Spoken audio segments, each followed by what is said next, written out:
Hey YouTubers, welcome to the channel. My name is Marcus Lazar, U.S. Marine, currently active duty, got about 5 months left on my contract. I'm a 0331 infantry machine gunner, currently based out of Camp Pendleton, California.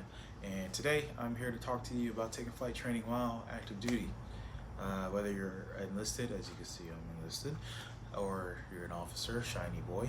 I'm here to talk to you about my flight training experience while active duty, currently active duty. So first and foremost, I fly out of Fallbrook, California, L18 airport code, ICAO code, I guess.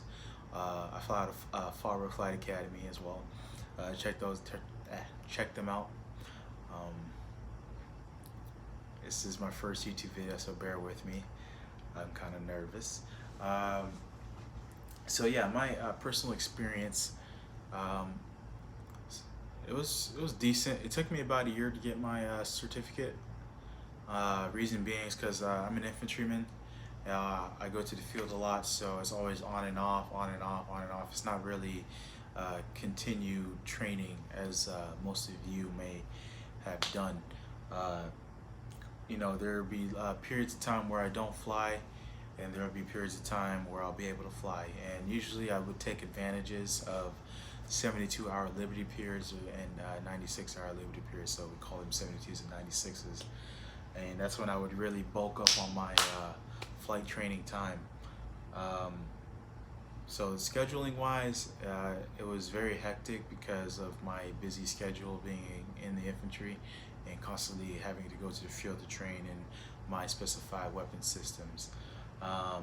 That being said, leading on with the scheduling, I go to a Part 141 school, and versus the Part 141 and Part 61, if you're active duty and you have a very hectic schedule where you're constantly on and off with your external activities, I highly recommend Part 141 schools, because Part 141, as you know, they follow a syllabus, whereas if I understand correctly, Part 61, you just go as you just do whatever you want to work on is what you work on.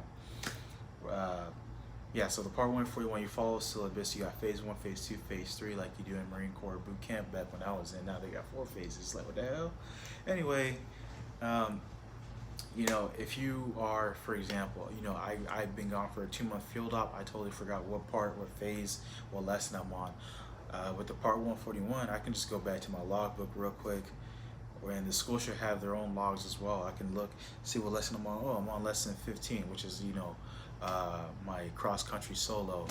It probably isn't, but just an example for you nerds out there that are going to be in my comments saying, no, it's not, no, it's lesson 15, it's actually this, or whatever, So yeah, so as you know, the military is big on organization, so the Part 141, if you are looking for organized syllabus, that's definitely the one you want to go. So it's all based on you, and your availability, really. Ground school, shout out to Gold Seal Ground School. They helped me out a lot. They really break it down Barney style, especially for an individual like myself. I'm a machine gunner, I'm a rock eater. I'm not the smartest dude on the battlefield. All I know is to lay lead down range at the cyclic or sustained rapid rate, whatever you guys want, So I highly recommend Gold Seal Ground School. Don't let ground school become an obstacle, because if you do, it'll hinder you from getting anything done, really. I let it become an obstacle. I started flight training a year ago. I actually just got my certificate.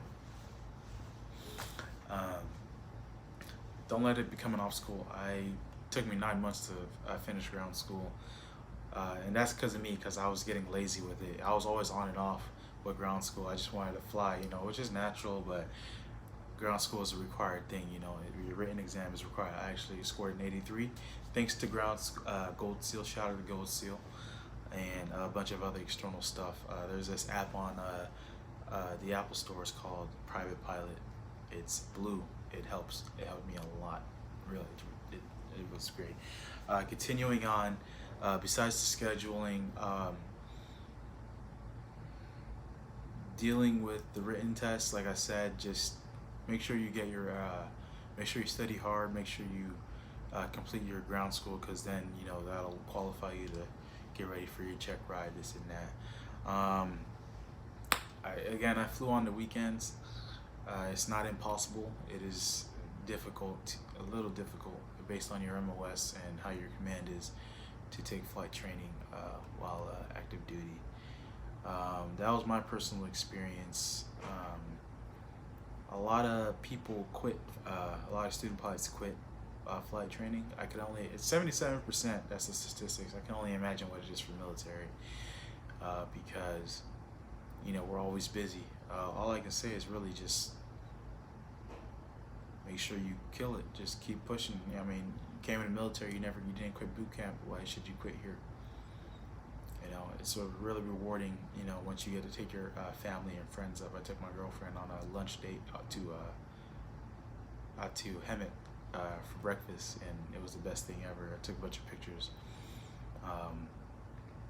I'm not really following a syllabus for this video, so if you guys do have questions, definitely hit me up in the comments section. Again, this is my first video, so bear with me. So I might not have answered a bunch of questions that you guys are probably populating. And maybe if you guys do, I'll make a second video and answer those questions for you. Anyway, thank you. This has been my TED Talk.